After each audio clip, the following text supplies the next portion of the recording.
नमस्कार मित्रों। Who should buy 200 CC bike. तो अभी हर हर किसी की अलग अलग रिक्वायरमेंट होती है। ज़्यादातर बंदों को क्या होता है, उनके घर से ऑफिस जाना और आना, बस उतना ही होता है। और अगर वीकेंड भी होगा, सैटरडे संडे, तो उन्हें ज़्यादा टाइम नहीं मिलता कहीं बाहर घूमने जाना हो या कुछ हो। तो फिर भी वो क्या करते, 300, 350 हो गई या फिर 400 हो गई। आजकल मैंने बहुत देखा है कि 350 जो हंटर है वो ज़्यादा ले रहे हैं लड़के। 100 350 ले रहे हैं, और वो ट्रम्प जो आ रही है वो भी ले रहे हैं। वो ट्रम्प 400 है तो वो भी ले रहे हैं। हालांकि उनका इतना कुछ यूज़ भी नहीं है, ऑफिस जाना आना है उनका। लेकिन वो फिर भी ले रहे हैं। और क्या होता है, वो 350 बहुत ज़्यादा हैवी, तो कहीं जाने आने के लिए वो ट्रैफिक में ही चलानी पड़ती है। तो इतनी ज़्यादा पावर की ट्रैफिक, और सिटी का ट्रैफिक तो आपको पता है कि कितना ट्रैफिक है। तो उतनी पावर की ज़रूरत नहीं है ट्रैफिक में ही चलानी हुआ अगर आपको। और सिटी के बाहर तो बहुत कम ही, रेयर ही जाना होता है। तो फिर भी ले लेते। तो मेरी भी रिक्वायरमेंट थी, मुझे भी बाइक लेना था। तो मेरे पास एक स्कूटी थी, एक्टिवा थी। तो उसका क्या होता था, अभी मैंने नया फ्लैट लिया, चेंज किया मैंने, शिफ्ट किया।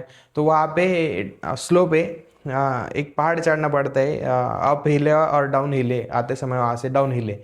तो स्लोप पे गाड़ी चढ़ाने के लिए पावर कम पड़ती थी स्कूटी की।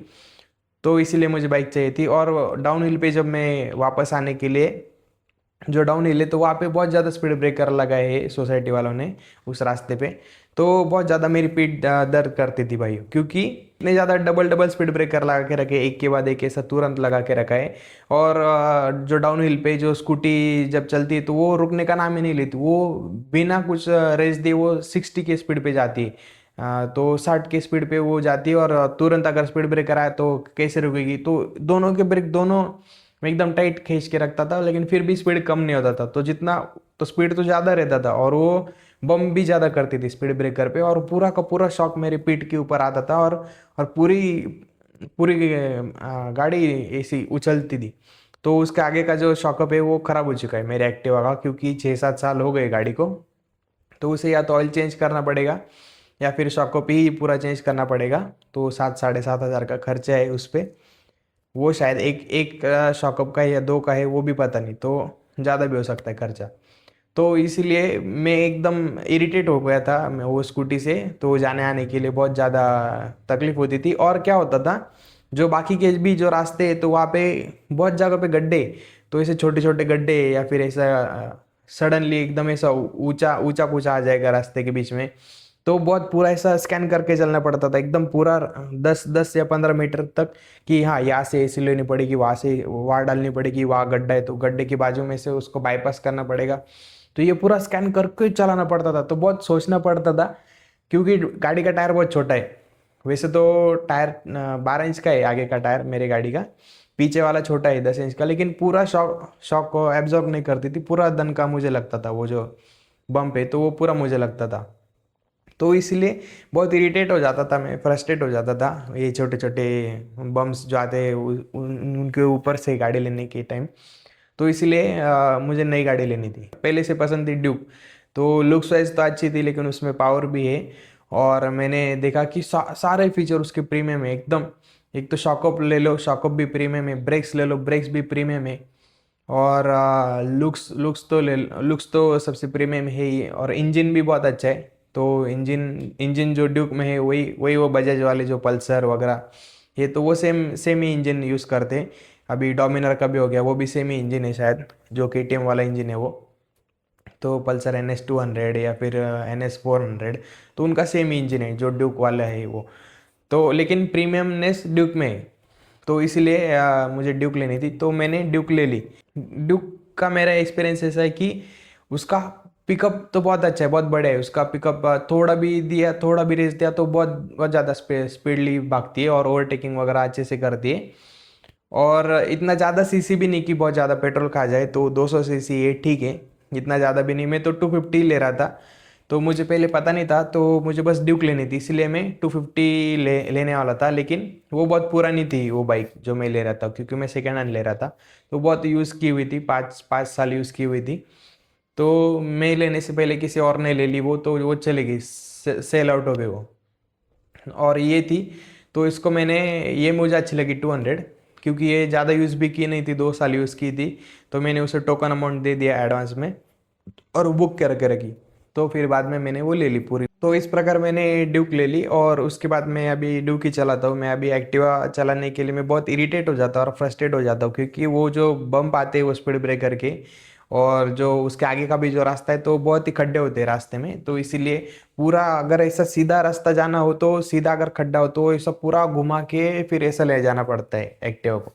तो मैं ड्यूक का इतना सोचता नहीं। अभी मैं अगर बाइक पे रहा तो सीधा डाल देता हूँ, कुछ देखता नहीं नीचे क्या है, कितना है, गड्ढा है या है पत्थर है, कुछ है, तो मैं सीधा डाल देता हूँ। तो वो माइंड का पीस ऑफ माइंड मिलता है मुझे, तो इसीलिए मैं अभी वही प्रेफर करता हूँ। तो अगर अगर आपका भी बस ऑफिस जाना आना होगा रूम से, तो 160 सीसी भी आपके लिए इनफ है। अगर सिटी कम्यूट ही करना है आपको तो कम्यूटर सेक्शन की बाइक आप ले सकते हो। और अगर आपका ऑफिस अगर बहुत ज़्यादा दूर है तो फिर आप 200 के बारे में सोच सकते हो, या फिर 180 सीसी या फिर 200 सीसी के बारे में सोच सकते हो। क्योंकि अगर आप देखो भाई, अगर आपने ज़्यादा सीसी ले ली, क्योंकि बजट में तो इतना कुछ फ़र्क नहीं है, सपोज 7-8 हज़ार या 10 हज़ार का फ़र्क होगा 160 या फिर 180 या फिर 200 सीसी के बाइक में, तो आप वो अपग्रेड कर सकते हो। आप लेते समय ज़्यादा पावर वाली बाइक ले सकते हो, लेकिन उसका जो मेंटेनेंस आता है वो बाद में मेंटेनेंस भी ज़्यादा आता है। ब्रेक वेयर एंड टेयर होते हैं, तो क्लच प्लेट या फिर चेन चेन होती है, वो चेन बदलानी पड़ती है, या फिर टायर घिस जाते हैं।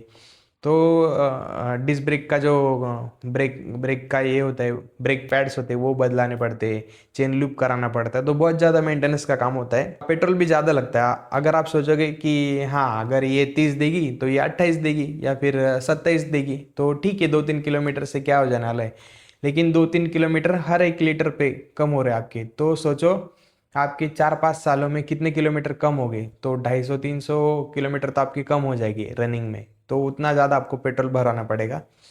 तो वो लॉन्ग टर्म की बारे में सोचो। मेरा इतना ज़्यादा यूज़ नहीं है। तो आप बोलोगे तो तुमने कैसे 200 ले ली, तो मेरा इतना ज़्यादा यूज़ नहीं है। मैं हफ्ते में 2-3 ही बार निकलता हूँ, और वो भी पास के एरिया में ही लेके जाता हूँ और वापस आता हूँ। तो उतना मेरा यूज़ है, क्योंकि मेरी प्राइमरी जो बाइक है, प्राइमरी जो व्हीकल है वो स्कूटी है, मेरी एक्टिवा है। तो वो मेरी वाइफ यूज़ करती है, तो वही सामान वगैरह लेके आती है बाहर जाके। तो मैं कहीं अगर और कुछ काम रहा तो फिर मैं वो गाड़ी निकालता हूँ। तो रोज़ का मेरा कम्यूटिंग नहीं है, ट्रैवल नहीं है, इसीलिए कम भी माइलेज है तो फिर भी मुझे ठीक है, इतना कुछ ज़्यादा ये नहीं लगता उसका खर्चा, पेट्रोल का खर्चा। और रही बात हाँ, और मैं वीकेंड राइड्स वगैरह मैं नहीं जाता, मुझे नहीं अच्छा लगता वीकेंड पे इतना पहले पेट्रोल भराओ, ये सब कराओ, और फिर इतने दूर जाओ, कुछ खाली फुकट में ही इतना दूर जाओ। और फिर जो जाते उनके खिलाफ नहीं कुछ, लेकिन मुझे इतना इंटरेस्ट नहीं आता कि, तो अगर मुझे जाना भी हो दूर तो मैं क्या करता हूँ, मैं पास के किसी मेट्रो स्टेशन के नीचे में गाड़ी लगा देता हूँ पार्किंग में मेरी गाड़ी, और वहाँ से आगे मेट्रो से जाता हूँ। और वहाँ से आगे फिर एक तो पैदल या फिर ऑटो वगैरह करके कैब करके चला जाता हूँ। फिर वापस आते समय भी वैसे ही किसी नज़दीक का मेट्रो स्टेशन तक ऑटो करता हूँ, फिर वहाँ से मेट्रो पकड़ के मेरे एरिया तक आ जाता हूँ, फिर वहाँ से गाड़ी निकालता हूँ और मेरे फ्लैट तक आ जाता हूँ। या फिर कोई 1-2 एरिया कुछ घूमना हो तो वो मैं फिर भटका मार के फिर ऐसा आ जाता हूँ। तो ऐसा मैं ट्रैवल करता हूँ। मैं पब्लिक ट्रांसपोर्ट ज़्यादा यूज़ करता हूँ, और मेरा जो कम्यूट है मैं इतना ज़्यादा गाड़ी नहीं चलाता। और जो चलाता भी हूँ तो मैं सोबर चलाता हूँ, तो 60 के ऊपर मैं नहीं लेके जाता। तो बस अगर हाईवे रहा, और हाईवे रहा तो फिर भी मैं 70 तक, 70-75 तक लेके जाता, ज़्यादा उससे ज़्यादा नहीं लेके जाता। और सिटी में तो 30 या 40, बस 40 के ऊपर भी गाड़ी नहीं जाती, क्योंकि ट्रैफिक ही इतना होता है, पूरा रास्ता पूरा ब्लॉक होता है। अभी कोथरूड में अगर मैं गया तो कोथरूड में तो हर 5 मिनट में सिग्नल है, एक के आगे एक के आगे एक।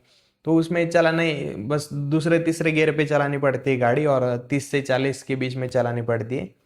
तो चलाते ही नहीं आती गाड़ी उसमें, इसलिए मैं बहुत इरिटेट हो जाता हूँ वहाँ पे।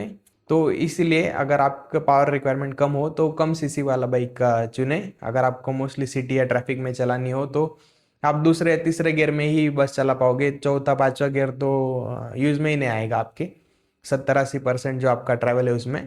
तो इसलिए ज़्यादा पावर के अगर आप लोगे तो आपका खर्चा बढ़ेगा, आपका ईएमआई भी बढ़ेगा, पेट्रोल का खर्चा अलग बढ़ेगा, फिर इंजन का मेंटेनेंस अलग बढ़ेगा, फिर वो रस्टिंग जो पार्ट होते हैं, क्लच पैड हो गया, ब्रेक पैड हो गया, या फिर चेन हो गई, चेन को लूप करना पड़ेगा, चेन चेंज करनी पड़ेगी। तो इतने सारे खर्चे बढ़ जाएंगे आपके। मैं पहले स्कूटी यूज़ करता था, उसके बाद में जब मैंने अपग्रेड किया ड्यूक ली, तो मुझे कुछ पता ही नहीं था कि इसका इसका मेंटेनेंस भी करना पड़ता है, इसकी चेन क्लीन करनी पड़ती है, लूप करनी पड़ती है, मुझे कुछ नहीं पता था भैया। तो मैंने यूट्यूब पे देखा कि क्या करना पड़ता है, क्या होता है कि इसकी चेन तो ओपन ही है, क्योंकि एक्टिवा को तो कुछ मेरा लगता ही नहीं था ना, उसका किधर चेन का कुछ है ही नहीं, मेंटेनेंस का, क्लीनिंग का। तो मेरी एकदम पूरी रेस्ट हो चुकी थी चेन, और बहुत ज़्यादा स्लो चलती थी। तो फिर मैंने क्लीन करवाया, उसे बाहर गैरेज में लेके गया, तो मुझे पता ही नहीं था ना कुछ पहले, तो गैरेज में लेके गया, फिर क्लीन करवाई, फिर उन्होंने वो उनका वो वॉशिंग का स्प्रेयर आता है ना, हवा मारने का, तो उससे क्लीन किया, फिर वॉशिंग कराई, फिर बाद में लूप के लिए उन्होंने अलग से लेने को बोला मुझे, तो मैंने वो लिया। तो बाद में मैं सीखा, यूट्यूब की वीडियो देख देख कर मैं सीखा कि कैसे चेन क्लीन करते, कैसे लूप करते, क्या क्या करना पड़ता है। तो उसके लिए अलग से टाइम निकालना पड़ता है मुझे, फिर अब वो सारा काम करना पड़ता है। तो 2-3 महीनों के बीच में मैं करता हूँ वो काम। तो अभी मैं सीख रहा हूँ वो, अभी अच्छे से सीख गया हूँ, तो उसके लिए अलग मुझे चेन लूब हो गया, चेन क्लीन हो गया, तो चेन क्लीनर हो गया, तो डीजल वगैरह लाना हो तो ऐसा वो सारे इक्विपमेंट भी परचेस करने पड़े, उसका अलग खर्चा हुआ। फिर वो ब्रश आता है वो लिया, तो उसके भी अलग खर्चे पड़े मेंटेनेंस के। और जो अभी खर्चे है वो तो इतने ज़्यादा बाइक के खर्चे कि खर्चे रुकने का नाम ही नहीं लेते। अभी बाइक ली तो बाइक के लिए ग्लोव्स भी लगेंगे, राइडिंग ग्लोव्स, तो वो लेने पड़े, वो लेने पड़ते। फिर हेलमेट लेना पड़ता है अच्छा। फिर क्या होता है, शूज़ शूज़ अच्छे लेने पड़ते, बाइक राइडिंग के शूज़ रहते वो। फिर बाइक पे अगर आप कहीं जाए तो कुछ सामान नहीं ला सकते, तो सामान लाने के लिए बैग लगती है आपको, तो कैरी बैग, वो सैडल बैग या फिर टेल बैग वो लेनी पड़ती है, तो खर्चे रुकते नहीं।